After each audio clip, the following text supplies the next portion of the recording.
विज्ञान ने कई क्षेत्रों में सफलता हासिल की है। उन्हीं में से एक है क्लोनिंग। इसी प्रक्रिया से डॉली नाम की भेड़ का जन्म हुआ था। ये डॉली नाम की भेड़ दूसरी भेड़ों के विपरीत सामान्य तरीकों से पैदा नहीं हुई थी। डॉली वास्तव में अपनी माँ की तरह दिखने वाली उसकी कार्बन कॉपी थी, लेकिन उसके पास कोई पिता नहीं था और ये सब संभव हुआ था क्लोनिंग प्रक्रिया से। आइए आपको बताते हैं कि ये क्लोनिंग प्रक्रिया क्या है। क्लोन एक जैविक रचना है जो एकमात्र जनक या तो माता या पिता के अलैंगिक क्रियाओं द्वारा पैदा होता है। हालांकि क्लोन उसके पैदा करने वाले के शरीर से मिलता जुलता ही होता है। आनुवांशिक रूप से वह उसी तरह ही होता है, यानी जो क्लोन है उसका डीएनए और जो पैदा करने वाले का डीएनए है वो एक जैसा ही होता है, लेकिन ये क्रिया कुछ अलग तरह से होती है। इसे सामान्य तौर पर इस तरह से समझा जा सकता है कि एक बच्चा जो पैदा होता है उसका आनुवांशिक आधा पिता से और आधा माता से मिलता है, जिसमें उस बच्चे में दोनों के ही डीएनए होते हैं। लेकिन क्लोन का निर्माण एक प्रौद्योगिकी तरीका है।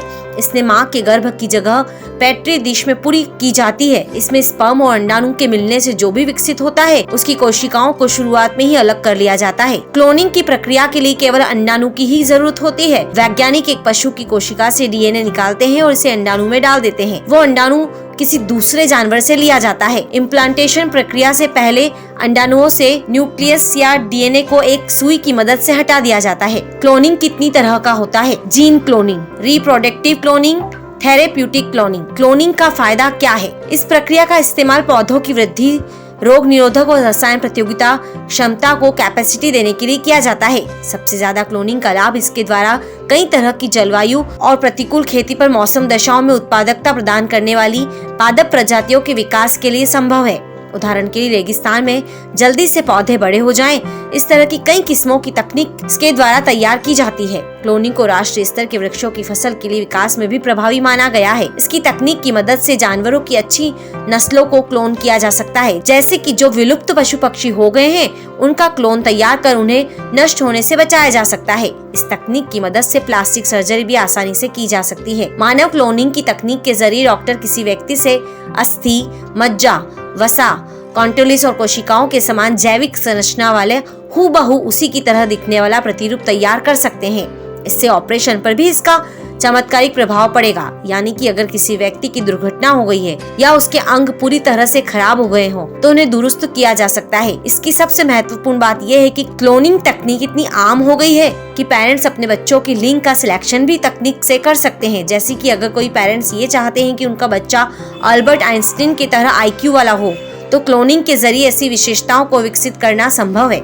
और इसके अलावा एक महत्वपूर्ण बात यह है कि जिनके संतान नहीं है और जो मानसिक प्रताड़ना झेल रहे हैं, अब क्लोनिंग के जरिए निसंतान दंपति भी बच्चा पा सकते हैं। विज्ञान के कई फायदे हैं तो उसके नुकसान भी हैं।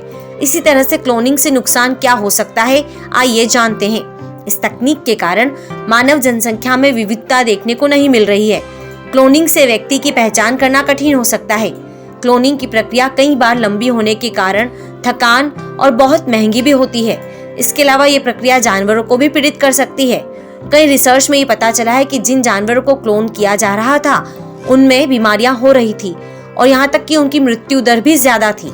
इसलिए वर्तमान में ये कहना मुश्किल है कि भविष्य में क्लोनिंग के कुप्रभाव का क्या खतरनाक असर पड़ सकता है। 1996 में पहली बार क्लोनिंग से डॉक्टर यान विल्मोट और उनके सहयोगियों ने डॉली नामक भेड़ का क्लोन तैयार किया था। क्लोन जानवर सामान्य जानवरों की तुलना में तेजी से उम्र में बढ़ते हैं। डॉली के क्लोन को पारंपरिक क्लोनिंग तकनीक द्वारा विकसित किया गया था, न कि विट्रो फर्टिलाइजेशन द्वारा। साल 2003 में डॉली की मौत फेफड़ों की बीमारी के कारण हुई थी। इसके बाद साल 2009 में हरियाणा के करनाल के वैज्ञानिकों ने भैंस के पहले क्लोन समरूपा और उसके बाद गरिमा को विकसित किया था। साल 2013 में क्लोन भैंस गरिमा ने ही महिमा को जन्म दिया था।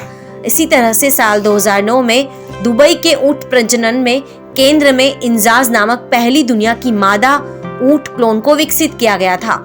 हालांकि क्लोन भेड़ जिसका नाम डॉली दिया गया था वो 5 जुलाई 1996 को ही पैदा हो गई थी, लेकिन उसकी घोषणा 7 महीने बाद फरवरी में की गई। 22 फरवरी साल 1997 का दिन बड़ी घटना के तौर पर माना जाता है, क्योंकि इसी दिन स्कॉटलैंड के रोस्लिन इंस्टीट्यूट के साइंटिस्टों की एक टीम ने क्लोन बनाने की घोषणा की।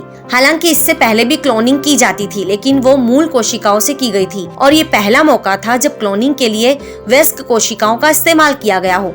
ये भेड़ 7 साल तक जिंदा रही और फरवरी साल 2003 में इसकी मौत हो गई। डॉली के शरीर को स्कॉटलैंड के म्यूजियम में सहेज कर रखा गया है ताकि तमाम लोगों को विज्ञान की अनूठी उपलब्धि को देखने का एक मौका मिल सके। एक दिलचस्प बात और है, इस क्लोन भेड़ का नाम डॉली अमेरिकी सिंगर और एक्ट्रेस डॉली पार्टन के नाम पर रखा गया था। इसकी वजह ये थी कि डॉली पार्टन काफी हष्ट पुष्ट थी और ये भेड़ भी काफी तंदुरुस्त थी।